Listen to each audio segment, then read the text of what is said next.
أعوذ بالله من الشيطان الرجيم. بسم الله الرحمن الرحيم. رب اشرح لي صدري ويسر لي أمري واحلل عقدة من لساني يفقهوا قولي. اللهم فقهنا في الدين. اچھا جی، کل جو ہے ہم نے ایک جو بہت امپورٹنٹ جو ایک قصہ ہے، قصہ آدم اور ابلیس، وہ اسٹارٹ کیا تھا. اور اس میں جو ہے اللہ تعالیٰ نے بتایا کہ اللہ تعالیٰ نے کیسے آدم کو تکلیف کیا اور پھر فرشتوں کے سامنے ان کو پیش کیا اور بتایا ان کو کہ میں اتنا زمین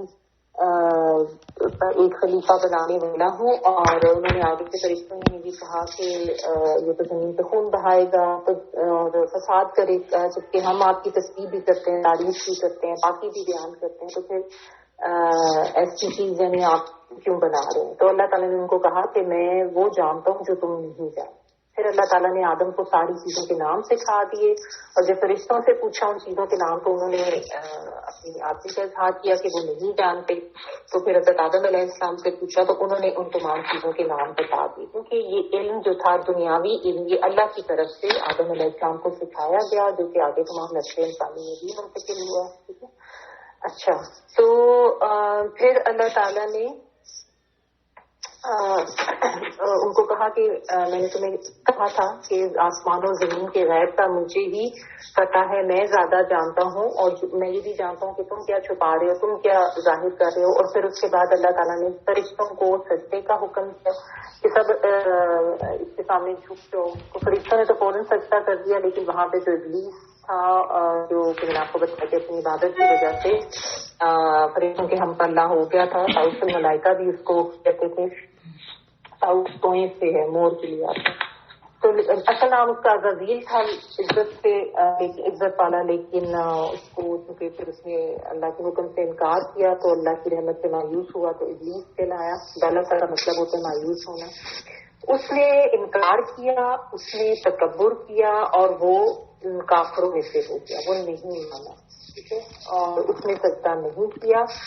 اور یہاں پہ اتنی ہی بات ہے، مزید ڈیٹیل اللہ تعالیٰ نے نہیں بتائی، کیونکہ قرآن پاک میں ہر جگہ پہ ایک حصے کی پوری تفصیل نہیں بتائی جاتی ہے. میں نے آپ کو پہلے بھی بتایا تھا، تاکہ اس لیے کہ ہم باقی جگہوں پہ بھی جائیں، وہاں سے بھی پڑھیں کہ کیا کیا ڈیٹیلس تھی.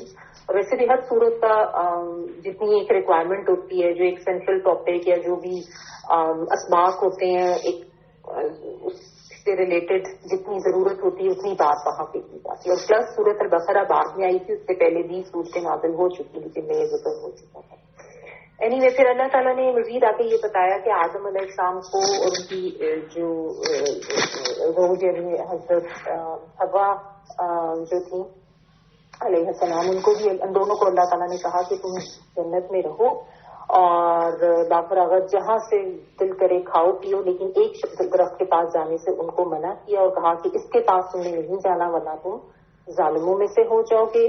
لیکن کیا ہوا کہ شیطان جو تھا اس نے، چونکہ اس سے پہلے وہ سارا اس کا معاملہ گزر چکا ہے کہ اس نے جو اللہ تعالیٰ کے ساتھ جو باقاعدہ مکالمہ ہے جو ہم آگے جا کے پڑھیں گے ڈیٹیل میں، تو اس نے چیلنج کر دیا ہوا تھا کہ میں تو ضرور بھٹکاؤں گا اس مخلوق کو، انسان کو. تو اس نے یہی کیا، فَأَزَلَّهُمَ الشَّيْطَانُ، شیطان نے ان دونوں کو بھٹکایا، دونوں کو یہ وسوسہ ڈالا، دونوں کو یہ کہا کہ تم یہ والا درخت کا جو ہے اس کے پاس جاؤ اور یہ تمہیں اس لیے منع کیا گیا ہے کہ تمہیں ہمیں اس کی نہ ملتے، اس طرح کی باتیں وغیرہ جو ہے اس نے کی. اور انہوں نے جو ہے اللہ تعالیٰ کے اس حکم کی عزولی کر لی، نہیں مانا اس کو، اور وہ اس شجرے ممنوعہ جس سے اللہ تعالیٰ نے ان کو منع کیا تھا اس کا پھل کھا لیا. تو اللہ تعالیٰ نے جو ہے پھر ظاہر اللہ تعالیٰ کی ناراضگی کا اظہار ہوا، اور اس نے جو ہے اللہ تعالیٰ نے پھر ان کو کہا وَقُلْنَا اهْبِطُوا، یعنی اتر جاؤ. حبوط ہوتا ہے اوپر سے ایسے نیچے آنا، یعنی ڈسینڈ کرنا نیچے، جیسے پتھر لڑکتا ہوا آتا ہے نا. بَعْضُكُمْ لِبَعْضٍ عَدُوٌّ، تم میں سے بعض جو ہے وہ بعض کے دشمن ہے. اس میں چونکہ لکم بعدکم کی بات آ رہی ہے، یعنی تسنیہ کا صیغہ نہیں ہو رہا، جمع کی بات ہو رہی ہے، تو اس میں شیطان اور انسان کو ملا کے یہ بات کی جا رہی ہے. تو شیطان جو ہے وہ انسان کا دشمن ہے، اور آگے سے مرد اور عورت بھی ایک دوسرے کے لیے دشمن ہو سکتے ہیں، بہکا سکتے ہیں، ورگلا سکتے ہیں عورت مرد کو یا مرد عورت کو. تو اس لیے یہ بات کہی گئی، اور ظاہر آگے جتنی بھی نسل انسانی ہے سب میں ہی یہی کام ہونا تھا. پھر اللہ تعالیٰ نے ساتھ یہ بھی بتا دیا کہ تمہیں زمین میں تمہارے لیے ٹھہرنا ہے اور فائدہ اٹھانا ہے ایک مقررہ وقت تک. اس کی تفصیل تھوڑی سی رہ گئی تھی. تو مستقر قرار پکڑنے سے ہے ٹھہرنا، اور متاع جو ہے فائدہ اٹھانا مین تا معلوم متاع ہم اردو میں یوز کرتے ہیں. تو اللہ تعالیٰ نے یہ بھی ساتھ بتا دیا کہ تمہیں زمین پر بھیجا جا رہا ہے، وہاں پہ تمہارا ٹھکانا ہے، یعنی یہیں پہ تم نے ٹھہرنا ہے، اور جو تمہیں زمین کی جو نعمتیں ملی ہیں ان سے فائدہ بھی تم نے اٹھانا ہے، لیکن الہین ایک مقررہ وقت تک ہے. یعنی ہمیشگی کے لیے نہیں بھیجا جا رہا تمہیں، اس کو اپنا ہمیشہ کا ٹھکانا سمجھ کے مت بیٹھ جانا. دنیا عارضی جگہ ہے جس پہ تمہیں بھیجا جا رہا ہے بطور آزمائش، اور وہاں پہ قدم قدم پہ تمہاری آزمائش بھی ہوگی. یعنی شیطان جس کا یہ بیسیکلی جو جنت میں رکھا گیا یہ سارا معاملہ جو کیا تھا، یہ ایک طرح کی ٹرائل ہی تھی ان کے لیے، اور ایک طرح کی ان کی تربیت تھی، تاکہ ان کو بتایا جائے کہ شیطان جو ہے وہ کس طریقے سے تمہاری ساتھ دشمنی کرے گا. تو جب اللہ تعالیٰ نے منع کیا ہے کہ اس کی باتوں میں نہیں آنا، تو پھر اس کی وسوسوں کو پہچانا اور اس کی بات نہیں ماننی، اس کی پیروی نہیں کرنی، یہی سمجھانا مقصود تھا اس سارے معاملے کو. تو یہ بھی ساتھ بتایا جا رہا ہے کہ ایک مقررہ وقت تک ہی تم نے رہنا ہے، ہمیشہ نہیں رہنا. اور اس دوران تمہیں یہ معاملات بھی ہوں گے کہ بعضکم لبعض عدو، دشمن ہے تم میں سے ایک دوسرے کے، اور شیطان بھی ہوگا. تو یہ ساری تربیت کر کے اللہ تعالیٰ نے جو ہے ان کو بھیجا. تو اس میں یہی سمجھنا ہے ہمیں بھی کہ زندگی امتحان ہے، سوچ سمجھ کر گزارنا ہے. شیطان ہر وقت پیچھے لگا ہوا ہے، اور شیطان کے وسوسے، اس کے ہتھ کنڈے، اس کے جو جال اور جو طریقے ہیں جن جن طریقوں سے وہ بہکاتا ہے، ان کو ہم نے سمجھنا ہے. ٹھیک ہے، اور وہ ہر وقت انسان کی دشمنی میں لگا ہوا، وہ کسی وقت بھی آرام سے نہیں بیٹھتا، وہ ایسا دشمن ہے. اور ہم اس سے کس طرح غافل ہو کے بیٹھے ہوئے کہ ہم سمجھتے ہی نہیں ہیں، ہم آرام سے بیٹھے ہوئے ہیں، ہم اس کے بارے میں نہ جانتے ہیں نہ سمجھتے ہیں. اور وہ شیطان کا جو حملہ ہے وہ میں نے یہ بھی آپ کو بتایا تھا کہ خیر خواہی کی صورت میں ہوتا ہے. آگے جا کے آپ پڑھیں گے کہ اس نے ایکچوئل بات کیا کہی تھی حضرت آدم اور حوا کو کہ میں تو تمہارا خیر خواہ ہوں، میں تمہیں نصیحت کر رہا ہوں. تو وہ دشمن کی صورت میں کبھی نہیں آتا، بڑے اچھے اور یعنی گناہ کو مزین کر کے دکھاتا ہے، خوبصورت کر کے دکھاتا ہے کہ انسان اس کے پیچھے چل پڑتا ہے اور بھول جاتا ہے کہ اللہ تعالیٰ نے اس کو کیا کہا ہے. تو یہ چیز سمجھنے کی ضرورت ہے کہ ہم اپنے اس دشمن کو پہچانیں، اور پھر شیطان کے پیچھے لگ کے بہت سے انسان بھی جو ہیں وہ شیاطین بن جاتے ہیں، اور وہ بھی انسانوں کو بھٹکاتے ہیں اور بہکاتے ہیں اور دشمنی کرتے ہیں. تو ایسے شیاطین صرف انسانوں کو بھی پہچاننے کی ضرورت ہے. دونوں میں سے ہو سکتے ہیں، مردوں میں سے بھی، عورت میں سے بھی، جو بھی شیطان کے پیچھے لگے. اور یہ کہ اگر ہم آخرت میں جنت کا حقدار بننا چاہتے ہیں تو اللہ کی اطاعت کرنی ہوگی، شیطان کی پیروی سے بچنا ہوگا. یہ سمجھنے کی ضرورت ہے. فَتَلَقَّى آدَمُ مِن رَّبِّهِ كَلِمَاتٍ فَتَابَ عَلَيْهِ إِنَّهُ هُوَ التَّوَّابُ الرَّحِيمُ.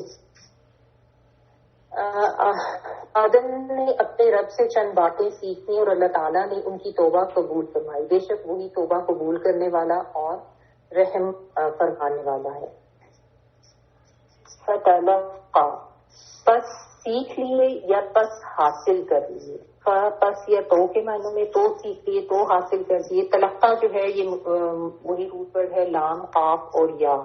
ملاقات کا ورڈ بھی اسی سے ہوتا ہے، کسی بات کا القاء کرنا دل میں، وہ بھی اسی سے ہوتا ہے. اور جب تے کے ساتھ تلقہ آ گیا تو خود لینا، یعنی ریسیو سم تھنگ. تو لے لیے، حاصل کر لیے یا سیکھ لیے. آدم نے من ربی ہی، من کا مطلب سے، اور ربی ہی رب سے، اس کے یعنی اپنے رب سے. کلمات، کچھ کلمات، کاف لام میم کلمہ، اس کی جمع کلمات، کچھ کلمات. عربی میں کلمہ جو ہے نا وہ بامینی اس کے لیے آتا ہے، جو عربی میں سب بامینی ہی ہوتے ہیں. تو اردو میں محمل الفاظ بھی لے لیتے ہیں. تو کلمہ جس کا کوئی مطلب ہو بامینی. فتابہ، تو وہ مہربان ہوا. تابہ یتوبو جو ہے جیسا ہم اردو میں توبہ کرنا کہتے ہیں، وہی ورڈ ہے یہ. تابہ اور باز کا روٹ ورڈ ہوتا ہے، اس کا مطلب ہوتا ہے لوٹنا یا پلٹنا. اور یہ ورڈ انسانوں کے لیے بھی یوز ہوتا ہے توبہ کے سینس میں، اور اللہ تعالیٰ کے لیے بھی یوز ہوتا ہے، جیسے یہاں پہ یوز ہوا فتابہ علیہ یتواب الرحیم. تو تو جب یہ لفظ بندے کی طرف یعنی انسانوں کی طرف یوز ہو تو اس کا مطلب یہ ہوتا ہے کہ وہ انسان گناہوں سے پلٹا، وہ گناہوں سے لوٹا، یعنی کسی انسان کا توبہ کرنے کا یہ مطلب ہوتا ہے. کیونکہ توبہ کا مطلب لوٹنا یا پلٹنا ہوتا ہے. اور جب اللہ تعالیٰ کے حوالے سے یہ لفظ یوز ہوتا ہے جیسے یہاں پہ ہو رہا ہے فتاب علیہ، تو پھر یہ مطلب ہوتا ہے کہ اللہ تعالیٰ اپنی رحمت سے اس بندے کی طرف لوٹا یا اس کے اوپر مہربان ہوا، اس معنوں میں آتا ہے.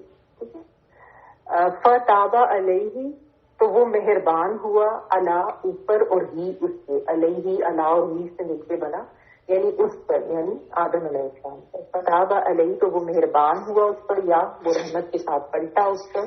انہو بے شک وہ، انا بے شک، اور ہو وہ کے لیے آ رہی ہے تمہیں. اب یہ اللہ تعالیٰ کی تجیب جا رہی ہے. ہوا وہی، پہلے ہو آیا اور پھر ہوا آیا، یعنی بے شک وہ ہی التواب. اب کا مطلب ہوتا ہے بہت زیادہ توبہ قبول کرنے والا، یہ شاید تو التواب بہت زیادہ توبہ قبول کرنے والا ہے، الرحیم بار بار رحم کرنے والا ہے.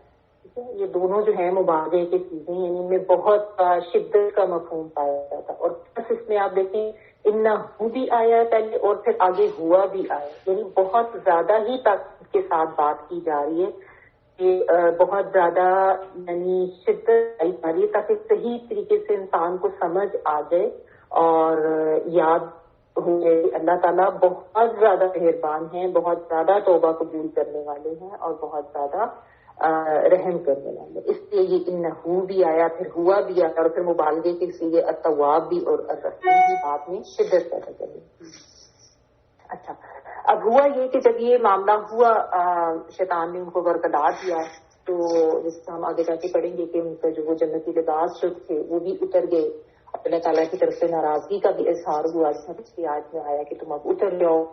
تو اب حضرت آدم علیہ السلام جو ان کو ظاہر بہت زیادہ ندامت ہوئی اور بہت زیادہ ان کو احساس بھی ہوا کہ انہوں نے غلط کام کر لیا، اور انہوں نے جو ہے وہ اللہ تعالیٰ نے سمجھایا بھی تھا کہ اس کی بات نہیں مانی، لیکن انہوں نے مان لی اس کی بات. اب چونکہ ندامت بھی تھی، احساس بھی ہو رہا تھا اور وہ پلٹنا چاہتے تھے، لیکن وہ الفاظ نہیں جانتے تھے جس کے ساتھ وہ توبہ کرے یا جس کے ساتھ وہ اللہ تعالیٰ کی طرف دوبارہ لوٹے، رجوع کرے.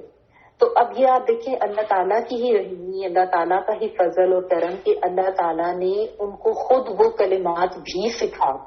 یہ بھی تو انسان کی تحقیق ہوئی ہے نا، تو سب چیزیں ظاہر انہوں نے تو کسی نے اس سے نہیں سنی ہوئی کہ کیسے کرنی ہے توبہ یا کیا اب میرا رویہ ہونا چاہیے. تو یہ بھی اللہ تعالیٰ نے خود ہی سکھا دی. اور یہ آگے سورۃ الاعراف میں آپ نے ربنا ظلمنا انفسنا وان لم تغفر لنا وترحمنا لنکونن من الخاسرین، آپ سب کو آتی ہے ان کی دعا کہ اے ہمارے رب، ہم نے اپنی جانوں پر ظلم کیا اور اگر تو نے ہمیں معاف نہ کیا اور تو نے ہم پہ رحم نہ کیا تو ہم بے شک خسارہ پانے والوں میں سے ہو جائیں.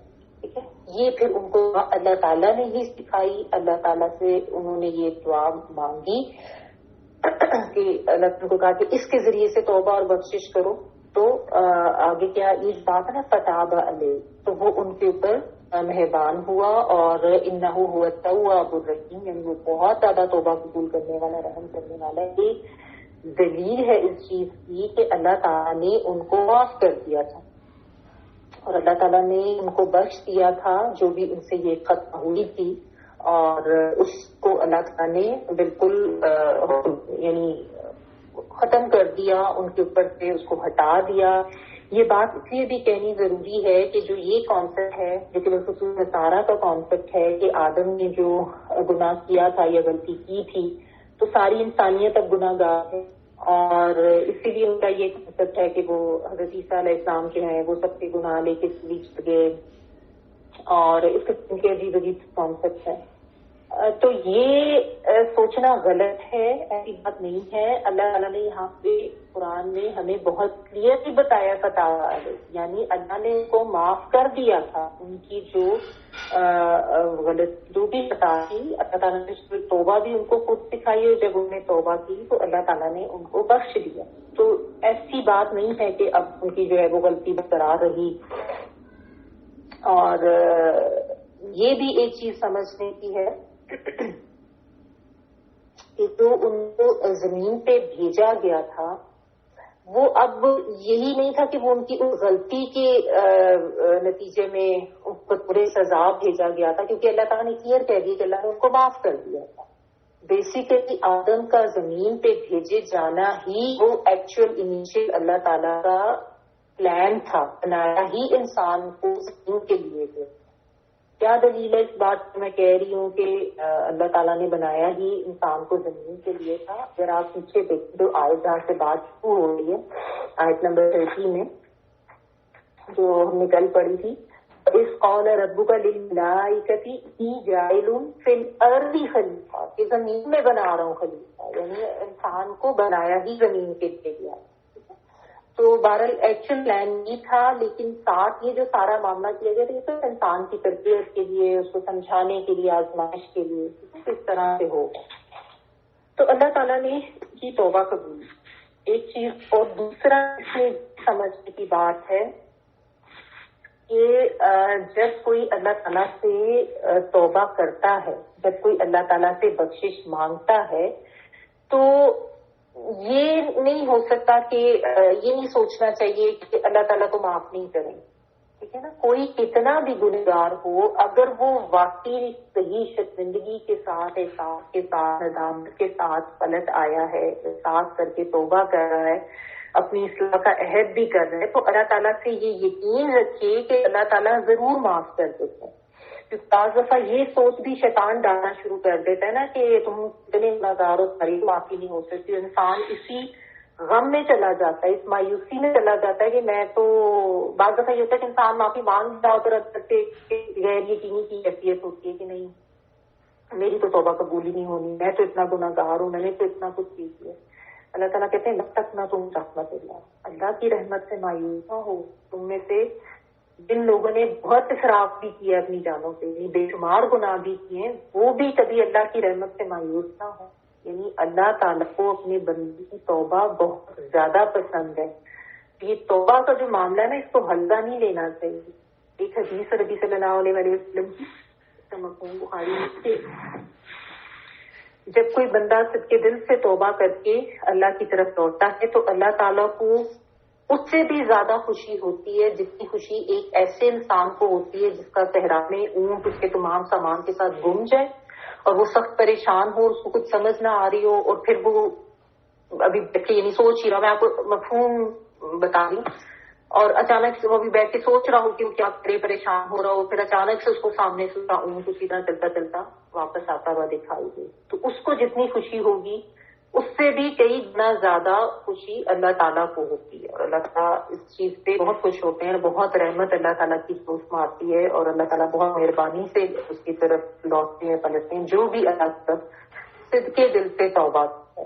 ٹھیک ہے، یہ جو میں نے آپ کو حدیث کا مفہوم بتایا ہے یہ اس وجہ سے ہے کیونکہ آپ کو پتہ ہے عرب کا جو ایک ان کا معاملہ تھا اور جو ان کی زندگی کا طریقہ تھا اونٹ اور صحرا، تو اسی طریقے سے ہم لے کے سمجھائے گا.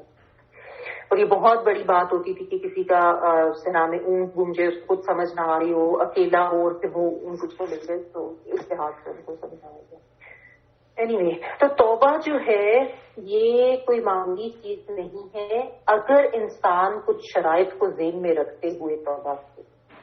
وہ شرائط کیا ہے کہ انسان ماضی، اس کو آتا ہے ماضی، حال اور مستقبل، یہ اس لحاظ سے کی 3 شرائط کو آپ یاد رکھیں. ماضی میں کیا ہے؟ ماضی میں جو اس سے گناہ ہو گیا یا زیادہ گناہ ہوئے ان کے اوپر وہ ندامت رکھے، ان کے بارے میں اس کو احساس ہو، شرمندگی ہو کہ میں نے یہ غلط کیا ہے. یہ تو سب سے پہلے ضروری ہے نا کہ احساس ہو.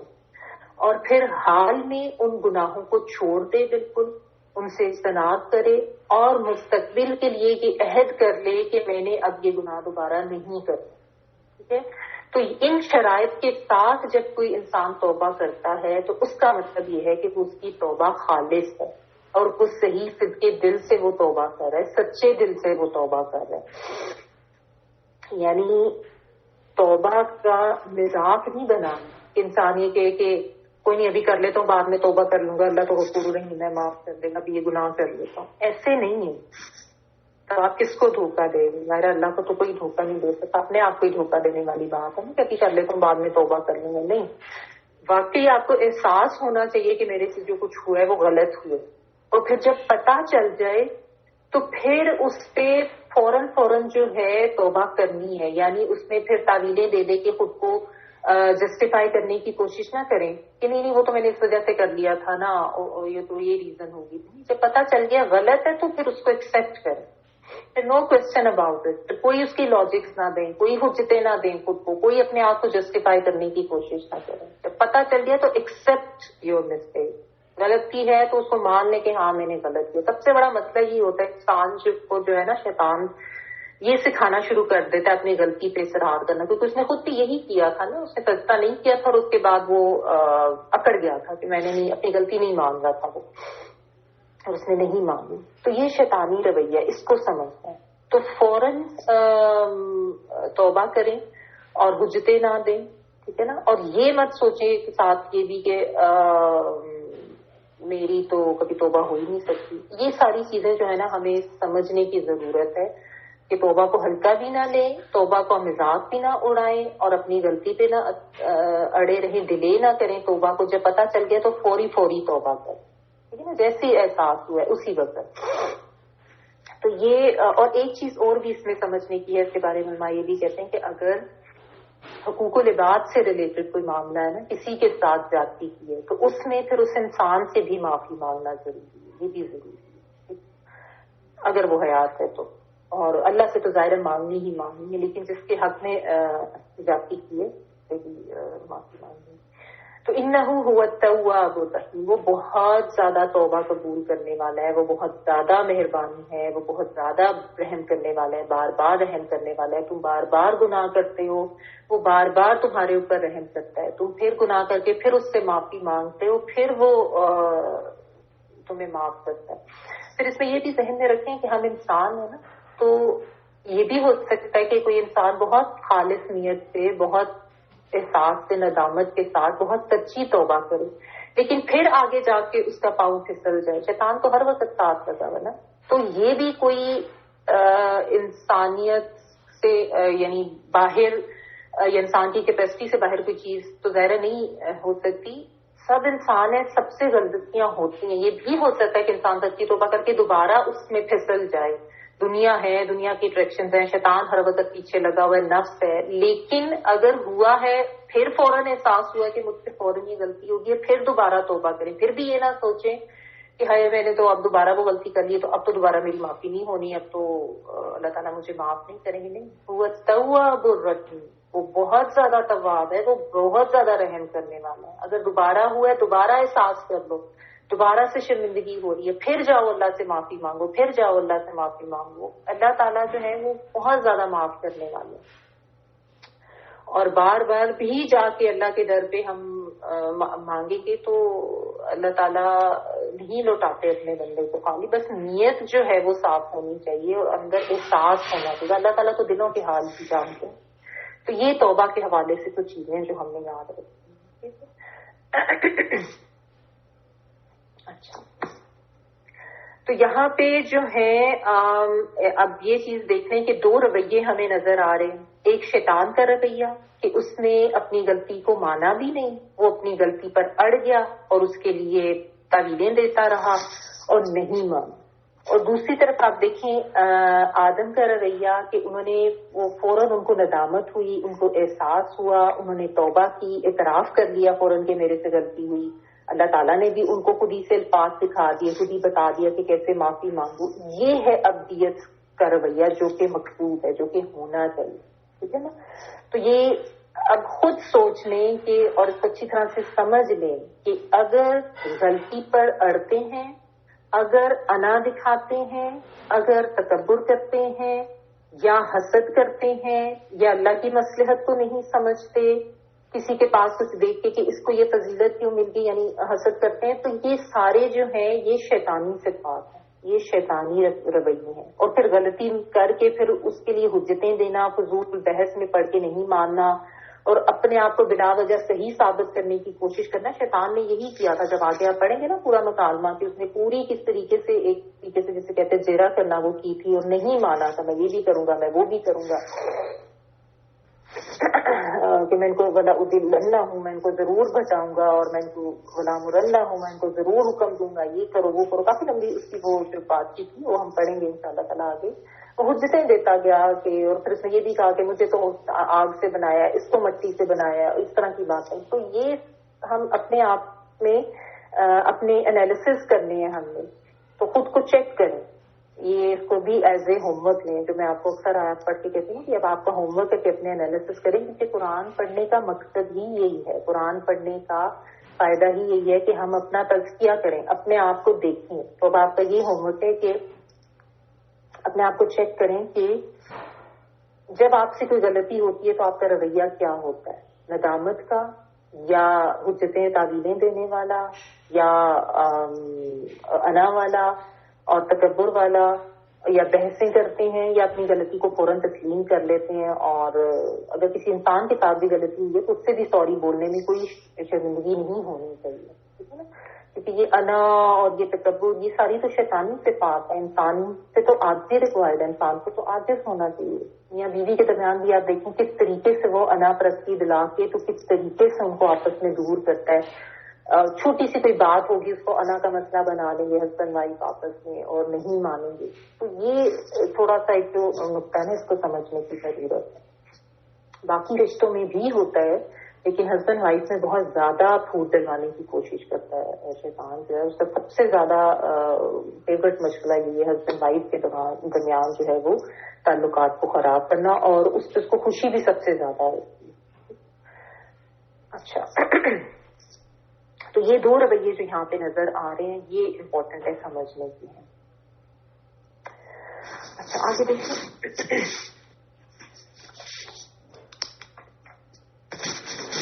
تم کو یاد آ رہا ہے میں نے آپ کو پہلے بھی اس کو ہوم ورک کیا تھا جب ہم نے فاسٹک کے حوالے سے پڑھا تھا کہ رشتوں کو توڑنے والا. تو میں نے آپ کو کہا تھا کہ چیک کریں کہ کوئی ایسا معاملہ تو نہیں ہے، اور اگر ایسا معاملہ ہے تو اس کو ختم کرنے کی کوشش کریں، کیونکہ وہ بھی بہت سنگین گناہ ہے.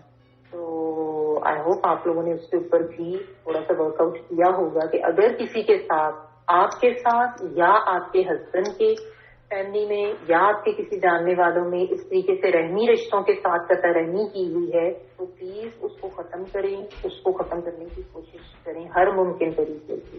اس کا بھی بہت زیادہ ثواب ہے. ٹھیک ہے.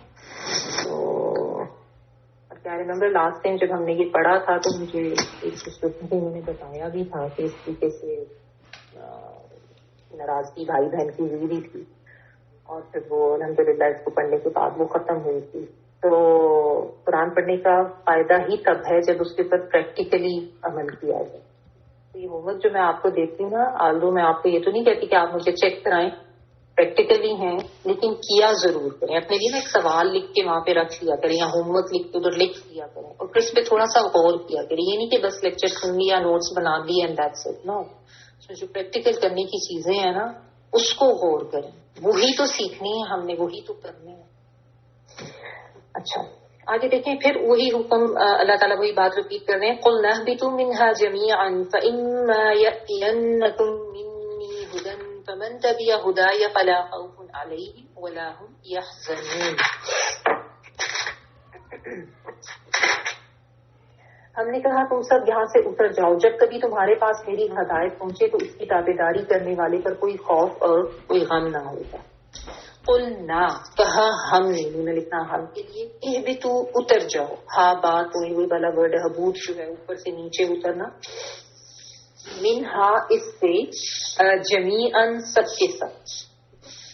جمع کا مطلب ہوتا ہے کل یا ٹوٹل. فاما تو اما اگر، یا تو اگر، یا پھر اگر، یاتینکم حمزہ تا یا الف تا یا اس کا روٹ ورڈ ہے، اس کا مطلب ہوتا ہے آنا. آئے، وہ آئے، یہ جو ہے وہ کے معنی میں وہ آئے تمہارے پاس. نون شد جو ہے نا یہ ضرور کے معنوں میں آتا ہے، یا شدت دے کے یا زور دے کے جب بات کی جاتی ہے نا، کہ جب یقینی طور پر آئے گی تمہارے پاس. اور یہاں پہ بھی کم کی بات ہو رہی ہے. منی میری طرف سے. میں نے آپ کو بتایا تھا کہ چھوٹی یہ جو میری کے لیے آتا ہے. من سے اور منی میری طرف سے. ہدن ہدایت، ہادا یا کوئی ہدایت. فمن تو جو. تبعا پیروی کرے. تبھی ماضی کا سیگا اس کا لفظی مطلب ہوتا ہے کہ اس نے پیروی کی. ٹھیک ہے, اور یہاں پہ واحد کے سیغے میں بات ہوگی. فمن تبع ہدایا, ہدایت میری, چھوٹی یہ میری کے لیے آ رہا ہے, تو جس نے پیروی کی میری ہدایت کی. فلا تو نہیں, خوف کوئی خوف, یہی روٹ ورڈ ہے, علیہم ان پر, ولا اور نہ ہوں وہ, یحزنون وہ غمگین ہوں. حزن و ملال ہم اردو میں کہتے ہیں, حزن یہی اس کا روٹ ہے. تو ان کے اوپر کوئی خوف نہ ہوگا اور وہ غمگین نہ ہوں گے. حزن جو ہے گریف کے معنی میں غم. تو اللہ تعالیٰ نے پھر کہا کہ یہاں سے اتر جاؤ, سب کے سب اتر جاؤ, اور اس چیز کو یاد رکھو, یعنی آدم, حوا, شیطان سب کو وہاں سے اللہ تعالیٰ نے ہٹایا, اور اللہ تعالیٰ نے یہ کہا کہ اب تم نے یہ یاد رکھنا ہے کہ میری طرف سے ہدایات تو آئیں گی. یعنی اللہ تعالیٰ نے آدم علیہ السلام کو چونکہ بنایا ہی زمین کے لیے تھا, once again I am repeating that, وہ تو اللہ تعالیٰ کا ایکچوئل جن کو ان کا کریشن کا پلان تھا وہ یہی تھا کہ زمین پر ہی بھیج. اور پھر اللہ تعالیٰ نے یہ بھی پہلے بتا دیا پچھلی آیت میں کہ اللہ تعالیٰ نے ان کو معاف کر دیا تھا. ٹھیک ہے, تو یہ نہیں ہے کہ بس وہ سزا کے طور پر ہی اتارے گئے اور اب انسان کی سزا ہی چل رہی ہے, جیسا کہ اس کا کانسیپٹ میں بتا رہا ہے کہ ایسا نہیں ہے. تو اللہ تعالیٰ اب ان کو بس یہ بتا رہی ہیں کہ تم نے اس زمین میں رہنا ہے, ایک مقررہ ٹائم تک رہنا ہے, اس دوران تمہاری آزمائش ہی ہے تمہارے لیے. اللہ تعالیٰ نے یہ بھی ان کو پریکٹیکلی کر کے بتا دیا کہ دیکھو یہ معاملہ تمہارے ساتھ رہے گا, شیطان اس طرح تمہیں بچائے گا, لیکن میری طرف سے تمہارے لیے ہدایات آتی رہیں گی اور تمہیں سمجھایا جاتا رہے گا, اور تمہارے لیے جو ہے گائیڈنس کا بندوبست میں کروں گا. یعنی خلافت اللہ تعالیٰ نے بخشی اور ساتھ ساتھ ہدایت بھی دی. تو یہ بتا دیا کہ اب جو میری اطاعت کرے گا تو اس کے اوپر نہ کوئی خوف ہے اور نہ وہ غم کھائے گا, نہ وہ غمگین ہوگا. تو یہاں پہ آپ دیکھیں تبع, فمن تبع, یتبعونا نہیں کہا گیا, یعنی یا الذین یتبعونا پلورل میں کہہ کے بات ہوئی, جس نے بھی پیروی کی میری ہدایت. انڈیویجول لیول پہ بات ہو رہی ہے, اپنے اپنی عمل کی بات ہے. یہ نہیں ہے کہ خاندان میں کوئی تھا بڑا عبادت گزار, اس نے پیروی کر لو, چلو جی باقیوں کی بھی سب کی بخشش ہوگی, ایسا نہیں. اور یہ بھی ہے کہ جب انسان اللہ کے حکم پر چلتا ہے یا اس کی ہدایات کو لیتا ہے تو اس میں عموماً یہ بھی معاملہ ہو جاتا ہے کہ انسان اکیلا ہو جاتا ہے, یا خاندان میں سے کوئی ایک ایسا ہوتا ہے جو اس پہ جاتا ہے, یا باقی اس کو چھوڑ دیتے ہیں, یا اس کے اوپر باتیں ہوتی ہیں اور اس پہ اعتراض بھی کیے جاتے ہیں. یہ تو ایکسپیرئنس کی بات ہے. تو جو یہ سنگولر میں جو بات ہو رہی ہے میں یہ آپ کو بتا دوں. اچھا, تو فمن تبع ہدایا, تو جس نے پیروی کی ہدایت کی میری, تو اس کے لیے اللہ تعالیٰ یہ خوشخبری دے رہے ہیں کہ اس کے اوپر کوئی غم نہیں ہوگا, ان کے اوپر کوئی خوف نہیں ہوگا. تو ایک تو یہ سمجھنے کی ضرورت ہے کہ ہماری زندگی ایک آزمائش ہے, ہماری زندگی کا کوئی مقصد ہے. اللہ تعالیٰ نے مجھے کیوں اس دنیا میں بھیجا, مجھے یہ سمجھنے کی ضرورت ہے. صرف اس لیے نہیں بھیجا کہ میں بس صبح اٹھ کے اپنے گھر کے کام کاج کر لوں, بچوں کو پڑھا لوں اور بچوں کو اسکول بھیج لوں. ان کے علاوہ بھی ہماری زندگی کا مقصد ہے, اور ہمیں زندگی کی وہ جو آزمائش ہے بیسیکلی جو ہم سے مقصود ہے اس کو بھی سمجھنا ضروری ہے. کہ اللہ کی بندگی کرنا, اللہ کی بات ماننا, شیطان کا جو ایک ہتھ کنڈے ہیں ان کو سمجھنا. اچھا, اب غم اور خوف کی یہاں پہ بات کی جا رہی ہے. غم جو ہے وہ ماضی کی چیزوں کا ہوتا ہے جو انسان سے ہو چکی ہوتی ہے ماضی میں. خوف جو ہے وہ مستقبل کا ہوتا ہے, آنے والی چیزوں کا. دونوں ہی چیزیں انسان کے لیے تباہ کن ہوتی ہیں. تو یہاں پہ کہا جا رہا ہے کہ ان کے اوپر کوئی خوف نہیں ہوگا, ان کے اوپر کوئی غم نہیں. اس میں دونوں طریقے سے اس کو ایکسپلین کیا گیا ہے. آخرت کے حوالے سے بھی مفسرین نے اس کو ایکسپلین کیا کہ زیادہ تو یہ اسی کے حوالے سے بات ہے, یعنی آخرت میں ان کے اوپر کوئی پریشانی نہیں ہوگی، وہ پرسکون ہوں گے، وہ روشن چہروں والے ہوں گے، اور یعنی ان کو پتا ہوگا کہ وہ دنیا میں نیک کام کر کے آئے، اللہ تعالیٰ ان کو وہ سکون سے ہی وہ معاملہ ان کا گزاریں گے، آخر میں کوئی غم نہیں ان کو ملے گا، کوئی خوف نہیں۔ جس کے برعکس جو نافرمان ہوں گے، جو کافر ہوں گے، ان کا معاملہ ظاہر ہے پریشانی والا اور غم والا ہوگا۔ اچھا، اور دنیا کے حوالے سے بھی یہ ہے کہ ان پر کوئی خوف نہیں ہوگا۔ اب اس میں لا یخافون نہیں کہا گیا، ویسے تو خوف کھانا یا اللہ کی خشیت رکھنا یہ تو مومنین کی صفت ہے، وَلِمَنْ خَافَ مَقَامَ رَبِّهِ جَنَّتَانِ، کہ جو اللہ کے ساتھ خوف، اللہ کا خوف رکھتے ہیں ان کے لیے کوئی خطرے کی بات نہیں ہے۔ اور ویسے بھی دنیا میں غم آتے ہیں، سب کو آتے ہیں، خوف بھی آ جاتا ہے۔ کہنے کا مطلب یہ ہے، یعنی اگر آپ اس کو دنیا کے حوالے سے کریں کہ جب انسان صحیح طرح سے سمجھ لیتا ہے نا زندگی کی حقیقت کو، جب وہ صحیح طریقے سے ہدایت پر آ جاتا ہے، جب اس کے دل میں اللہ کا خوف آ جاتا ہے تو دنیا کی چیزوں کے خوف نکل جاتے ہیں، اللہ کی محبت آ جاتی ہے تو دنیا کی محبت نکل جاتی ہے۔ پھر اگر کوئی چیز، کوئی نقصان ہو بھی جائے تو اس کا غم اس کو بے شک ہوتا ہے، لیکن اس طرح سے نہیں ہوتا جس طرح کے دیگر لوگوں کو ہوتا ہے کہ وہ اپنی زندگی اس کے پیچھے چھوڑ کے بیٹھ جائیں، ٹھیک ہے نا۔ تو وہ اگر کوئی دکھ بھی آتا ہے، کوئی غم بھی آتا ہے تو اس کو اللہ کی رضا سمجھ کے لے لیتا ہے، کیونکہ اس کو یہ ہدایت مل گئی ہوتی ہے نا کہ زندگی جو ہے وہ عارضی ہے، یہاں کے دکھ بھی عارضی ہیں، یہاں کی خوشیاں بھی عارضی ہیں، اور یہاں سے تو چلے ہی جائیں۔ اور اس کو یہ بھی پتا ہوتا ہے کہ اگر کوئی دکھ یا غم ملا ہے تو اس کا آخرت میں اس کو کتنا اجر ملے گا، تو وہ، اور پھر اس کو یہ بھی پتا ہوتا ہے کہ یہ اللہ کی رضا اس پہ کیوں یا کیسے نہیں کرنا، ٹھیک ہے۔ اور پھر اس طرح کا خوف بھی اس کو نہیں رہتا، کیونکہ اللہ کا خوف آ جاتا ہے نا، کیونکہ عموماً ہدایت پہ چلنے سے جو چیز روکتی ہے نا وہ یہی ہوتی ہے۔ اسی لیے جو میں نے آپ کو وہ سنگولر کی سیگے والی بات بتائی نا کہ انسان، ہم بھی اکثر چیزوں سے اسی وجہ سے رک جاتے ہیں نا کہ ہائی لوگ کیا کہیں گے، ہائی میرے فرینڈس کیا کہیں گے، یہ تو بڑی ایسی بڑی مولوی ہو گئی، بڑی دیندار ہو گئی، اب رشتے دار کیا کہیں گے، اب میرا ایک وہ جو لوگوں کے اوپر امیج تھا وہ خراب ہو جائے گا، یہ سارے خوف آ رہے ہوتے ہیں معاشرے میں، اب ہمارا کیا اسٹیٹس ہوگا، یہ چیز۔ تو لیکن جو اللہ کی ہدایت پکڑ لیتا ہے، جو اس چیز کو سمجھ لیتا ہے کہ میری ہدایت، میری کامیابی اسی میں ہے اس ہدایت پر چلنے پہ اور اللہ کی اس بات کو ماننے پہ، اس کے اندر سے یہ سارے خوف نکل جاتے ہیں۔ اس لیے لا خوف علیہم کی بات ہے، ٹھیک ہے۔ ورنہ تو دنیا کی چیزوں سے، چھوٹی موٹی چیزوں سے خوف ہم بھی کھا جاتے ہیں اور غم بھی ہوتا ہے، لیکن اس کا ایکچوئل جو مفہوم سمجھنے کا یہ ہے، ٹھیک ہے۔ تو اور آخرت میں بھی ظاہر ایسے لوگ جو ہیں بے خوف ہوں گے، آخر ان کو کوئی پریشانی نہیں ہوگی کہ ہم نے دنیا میں جو ہے وہ اپنی زندگی کرتے گزاری، وہ مطمئن ہوں گے، خوش ہوں گے، اور ایک پرسکون چہروں والے ہوں گے، جس طرح آگے بھی ہم پڑھتے ہیں کہ ناظرہ کا ورڈ بھی آتا ہے، مستبشرہ کا ورڈ بھی آتا ہے، الی ربیہا ناظرہ، یہ بھی ہم پڑھ چکے ہیں کہ جن میں والے جو ہوں گے، جو مومنین ہوں گے، ان کے کیا کیا خوشخبریاں اللہ تعالیٰ نے۔ اچھا، اب بات اس میں سمجھنے کی یہی ہے کہ ہدایت ہمارے لیے کہاں سے ہے۔ ظاہر ہے وہ ہدایت ہمارے لیے اس پرانے حکیم کو پڑھنے سے ہی ملنی ہے، تو جب تک اس کو سمجھ کے نہیں پڑھیں گے تو ہمیں ہدایت کیسے ملے گی؟ جب وہ ہدایت نہیں ملے گی تو پھر یہ فلا خوف علیہم ولا هم یحزنون والی بات نہیں ہو سکے۔ تو اگر ہم چاہتے ہیں کہ دنیا کے خوف اور دنیا کے غم جو ہیں وہ ہمارے سے ہٹیں، ہمارے سے دور ہوں، تو اس کے لیے اب اس کا بہترین طریقہ ہی یہی ہے کہ انسان جو ہے اس ہدایت سے جڑے اور اس قرآن سے جڑے، اس کو سمجھ کے پڑھے، اسی میں ہی اصل فلاح ہے۔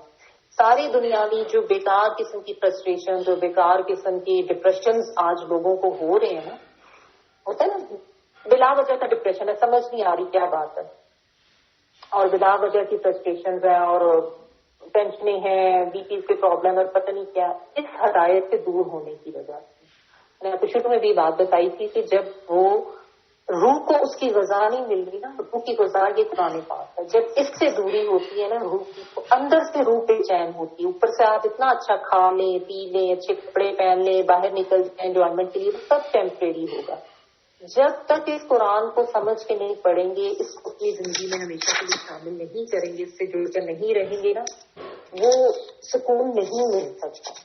اس کو سمجھنے کی ضرورت ہے. تو یہ جو اللہ تعالیٰ نے ہدایت بھیجی ہے نا، یہ ہی وہ واحد ذریعہ ہے. اللہ بذکر اللہ کی تطمئن القلوب ہے. اللہ کے ذکر میں ہی دلوں کا سکون. یہ جو ذکر ہے اس کو سمجھ کے رہیں، اس سے جڑ کے رہیں. جتنا آپ اس سے جڑتے جائیں گے نا، آپ دیکھیں آپ کی زندگیوں میں بھی سکون آتا جائے گا، آپ کے ذہن بھی پرسکون، آپ کی سوچیں پرسکون ہوں گی، اور آپ کا ایک وہ لائف کی طرف دیکھنے کا آپ کا نظریہ ہی بالکل بدل جائے گا. اور پھر اس سے آپ کے اندر کی وہ جو بے چینیاں اور پریشانیاں وہ بھی ختم ہو جاتی ہے، کیونکہ سمجھ آنے لگ جاتی ہے بہت سی چیزیں. تو یہ جو ایک پوائنٹ ہے نا، اس کو سمجھنا ہے. تو ان آیات میں جو سبق کی زندگی کا مقصد سمجھنا ہے، یہ بھی کہ زمین پر انسان جو ہے ایک امتحان کے ساتھ بھیجا گیا ہے. ٹھیک ہے، اور یہ بھی بتا دیے کہ کامیابی کا طریقہ کیا ہے. ہدایت لی اللہ نے جو بھیجی ہے تو ہی کامیابی ہے، کیونکہ یہی مانگا تھا نا شروع میں، یہی تو مانگا تھا. تو اللہ تعالیٰ نے بتا دیا کہ یہ ہدایت ہے، اس میں لے گے تو فائدے میں توڑ دو گے، نہیں اطاعت کرو گے تم کام. پھر دوسرا یہ بھی سمجھنے کی بات ہے کہ جو ممنوع اور ناجائز کام اللہ تعالیٰ نے کہی ہیں ان سے دور رہنا، مشکوک چیزوں سے بھی پرہیز کرنا. جو تھا نا لا تقربا، قریب بھی نہیں جانا. یہ نہیں کہ اچھا تھوڑا سا جا کے دیکھ لیتے، نہیں، دور رہیں ان سے تاکہ پھسل نہ جائے بن جائے انسان دور. پھر ایک یہ بھی سبق ہے اس میں کہ اللہ کے احکامات کی خلاف ورزی سے انسان کا دنیا کا بھی نقصان ہوگا اور آخرت کا بھی نقصان ہوگا، اور اللہ کے اطاعت میں ہی انسان کا فائدہ ہے. دنیا میں آپ کو زیادہ نقصان بھی نظر آئے تو اخروی فائدہ تو ہے ہی ہے. اور یہ بھی ایک سبق ہے کہ شیطان انسان کا عظیم دشمن ہے، اور وہ ہر طریقے سے کوشش کر رہا ہے کہ بہتر کر جہنم میں لے جائے انسان کو. تو اس حدوں کو، اس کی جال کو، اس کی وسوسوں کو پہچاننا یہ بہت ضروری ہے. اور یہ کہ کوئی کتنا عابد شخص ہو وہ بھی شیطان کے قریب سے بچ نہیں سکتا. تو الرٹ ہو کے رہنے کی ضرورت ہے. حسد، انا، تکبر، غلطی پر اڑنا، معافی نہ مانگنا، یہ سب شیطانی رویے.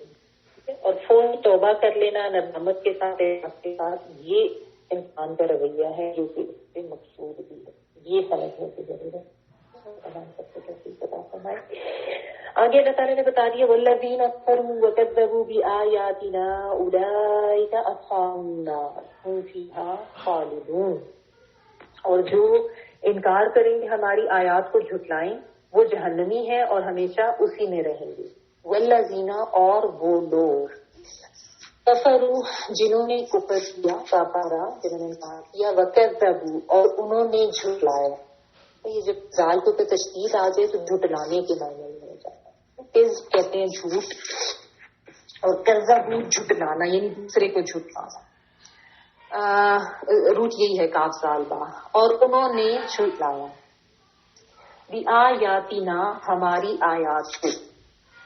یعنی کذبوا اور کذبوا کو جو میں آپ کو مطلب بتا رہی ہوں، اگر کذبوا ہو انہوں نے جھوٹ بولا، اور کذبوا تشدید کے ساتھ ہو تو انہوں نے کسی دوسرے کو جھٹلایا، کہ کسی چیز کو جھٹلایا. تو انہوں نے کس چیز کو جھٹلایا؟ بآیاتنا، آیات کو ہماری. یہاں پہ باز بھی جو ہے وہ کو کے معنوں میں آ رہا ہے، آیات جمع ہے، اور نون الف لام ہم کے لیے آ رہا ہے. بآیاتنا، ہماری آیات کو. اولئک، یہی لوگ، اصحاب ساتھی ہیں، سواد ہا اور با صاحب صحبت، یہ اردو میں بھی یوز کرتے ہیں. النار، آگ سے، یعنی آگ کے ساتھی ہیں، یعنی جہنم میں جانے والے. یہ اسی طرح سے آتا ہے اصحاب النار، آگ کے ساتھی ہیں. ہم، وہ، فیہا، اس میں، یعنی اس آگ میں، خالدون، ہمیشہ رہنے والے ہیں. خلد جو ہے وہ ہمیشہ کے لیے آتا ہے، خالام اور دال، اور خالد ہمیشہ رہنے والا، اور باؤنون اگر آگے لگ جائے تو اس کا پلورل بن جاتا ہے خالدون، ہمیشہ رہنے والے. تو اللہ تعالیٰ نے ساتھ ہی انکاریوں کا بھی بتا دیا.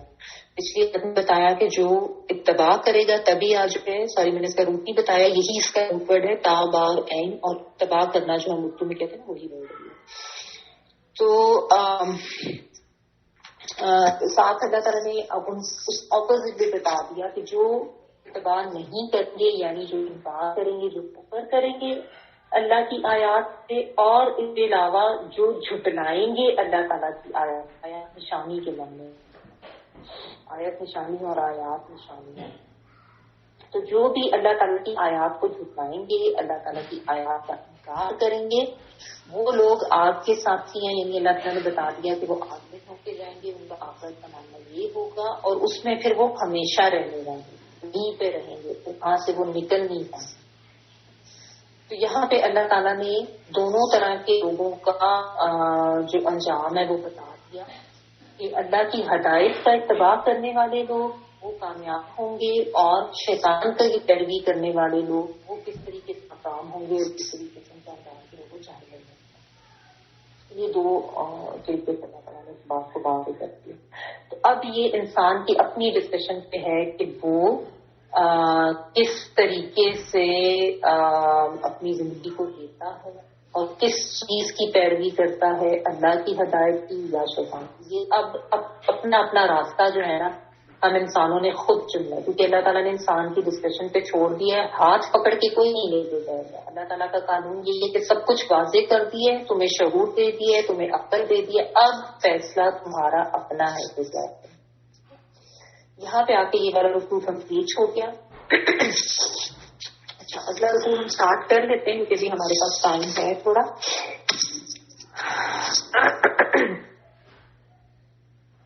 اچھا, اس میں جو ہے نہیں, ایک سیکنڈ, ہم ایسا کرتے ہیں, یہ کل بھی ہماری جو ہے نا ریسیٹیشن رہ گئی تھی, تو یہ جو آدم اور ابلیس کا قصہ ہے نا, اس کی ہم ریسیٹیشن سن لیتے ہیں. اور ریسیٹیشن سنتے ہوئے آپ نے یہ کرنا ہے کہ کوشش کریں کہ آنکھیں بند کر کے نا غور کریں کہ اب جو آپ تلاوت سن رہے ہیں تو آپ کو تھوڑے سا اس میں ترجمہ سمجھ آ رہا ہے یا نہیں آ رہا. ٹھیک ہے نا, ہوپ فلی انشاءاللہ آپ کو اب زیادہ سمجھ آئے گی تلاوت کی.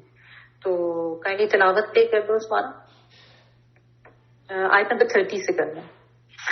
جی ہمارے بچے اونچا کر دوں.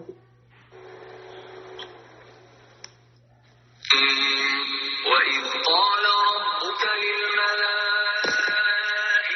إِنِّي جَاعِلٌ فِي الْأَرْضِ خَلِيفَةً قَالُوا أَتَجْعَلُ فِيهَا مَن يُفْسِدُ فِيهَا وَيَسْفِكُ الدِّمَاءَ وَنَحْنُ نُسَبِّحُ بِحَمْدِكَ وَنُقَدِّسُ لَكَ قَالَ إِنِّي أَعْلَمُ مَا لَا تَعْلَمُونَ وَعَلَّمَ آدَمَ الْأَسْمَاءَ كُلَّهَا ثُمَّ عَرَضَهُمْ عَلَى الْمَلَائِكَةِ فَقَالَ أَنبِئُونِي بِأَسْمَاءِ